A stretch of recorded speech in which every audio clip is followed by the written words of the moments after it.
दरवर्षीप्रमाणे यंदाही railway station in gate rickshaw stop तर्फे प्रजासत्ताक दिन मोठ्या थाटामाटात साजरा करण्यात आलाय। सकाळच्या सुमारास खासदार प्रणिती शिंदे यांच्या हस्ते ध्वजारोहण करण्यात आलं। सदर कार्यक्रमानंतर इन गेट रिक्षा स्टॉप तर्फे प्रजासत्ताक दिनानिमित्त रक्तदान शिबिराचे आयोजन करण्यात आले होते। ध्वजारोहणानंतर खासदार प्रणिती शिंदे यांनी आपले मनोगत व्यक्त केलं। सदर कार्यक्रम यशस्वी करण्यासाठी रेल्वे स्टेशन इन गेट रिक्षा स्टॉपच्या सर्व सभासदांनी परिश्रम घेतलाय। रेल्वे स्टेशन इन गेटच्या वतीने सर्व रक्तदात्यांचे आभारही मानण्यात आलं।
मला बोलवलं, मनापासून आभार मानते आणि आपण सगळ्यांनी आज वचन घ्यायला पाहिजे।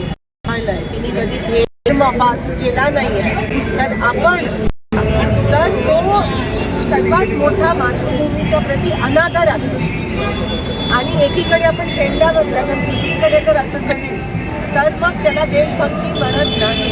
खरी देशभक्ती ही असते जेव्हा आपण सगळ्यांना स्वीकारतो, सगळ्यांचा आदर सन्मान करतो, या देशाला एक ठेवण्याचं वचन जेव्हा आपण घेतो आणि धर्मावर जातीवर तुकडे तुकडे करत नाही, या संविधानाला मानतो, ती खरी देशभक्ती असते।